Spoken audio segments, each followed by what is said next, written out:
Salut tout le monde et bienvenue dans cette nouvelle revue de presse. On commence en France avec cette une de l'équipe. Juste avant de partir, Didier Deschamps devrait utiliser ce dernier match contre l'Irlande du Nord comme une répétition générale avant la Coupe du Monde avec le retour de William Saliba et Ousmane Dembélé.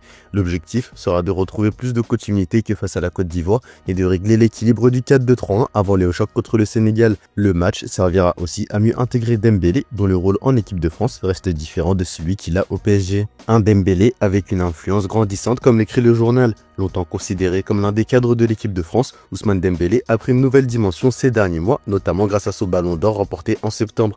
Il a logiquement vu son statut évoluer chez les Bleus, plus influent dans le vestiaire, bien qu'il doive encore valider ce statut sur le terrain sous le maillot de l'équipe de France, davantage écouté au sein du groupe et désormais considéré comme l'un des leaders naturels de la sélection. Le natif de Vernon n'hésite plus à faire entendre sa voix et cette montée en puissance de Dembélé lui permet aussi de faire passer des messages. Selon les informations de l'équipe, le nouveau ballon d'or n'a pas hésité ces dernières semaines à en faire passer un à Kylian Mbappé.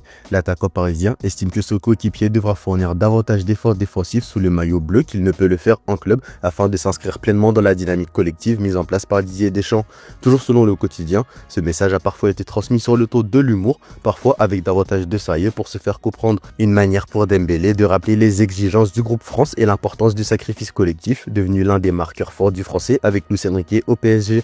Un avertissement qui a forcément pour but de tirer le groupe vers le haut. À l'aube de son dernier match en tant que sélectionneur des Bleus sur le sol français, Didier Deschamps a accordé un entretien aux Parisiens. Un entretien dans lequel il a commenté l'arrivée probable de Zinedine Zidane à la tête de l'équipe de France après la Coupe du Monde. Même si le président de la Fédération française de football, Philippe Diallo, se garde d'officialiser la nouvelle avant la Coupe du Monde, le nom de Zizou fait figure de grand favori. Ce dimanche, Dédé a une fois encore été invité à évoquer l'avenir des Bleus.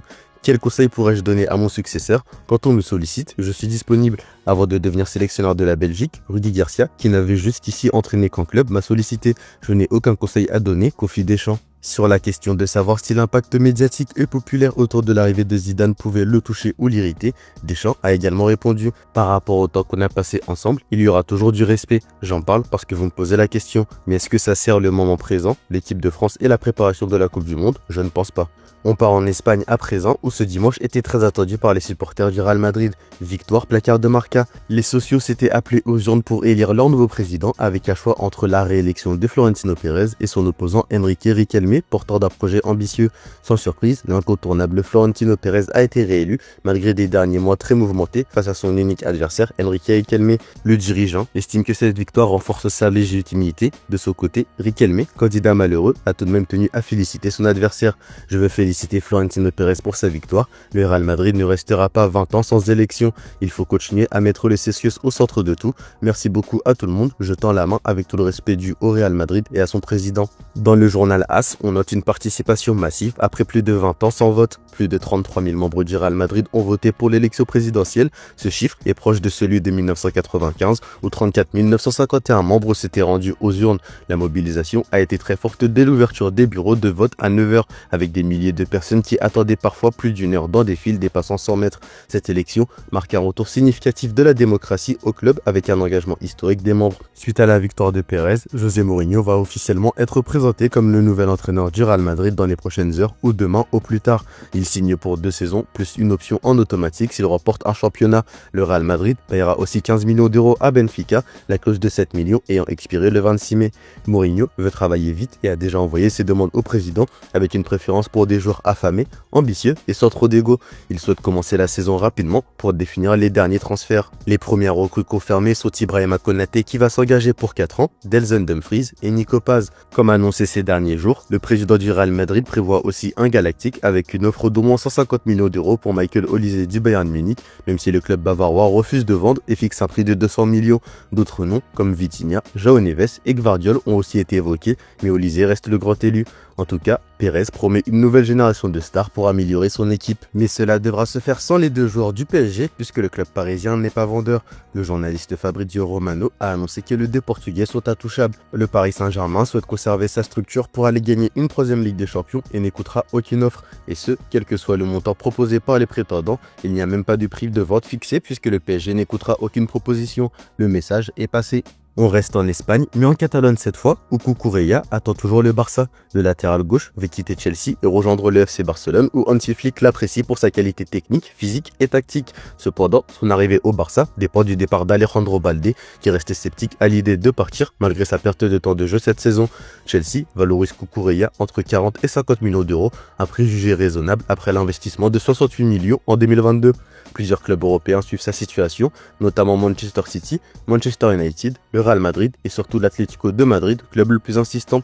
Cucurella n'est pas pressé et va attendre la fin de la Coupe du Monde pour décider, mais il reste ouvert à un nouveau projet sportif convaincant. Enfin, pour finir en Espagne, à seulement 18 ans, Lamine Yamal émerveille la planète foot. Autant d'une grande saison 2024-2025, le jeune prodige du FC Barcelone est passé tout près du Graal à l'automne dernier lors de la cérémonie du Ballon d'Or France Football.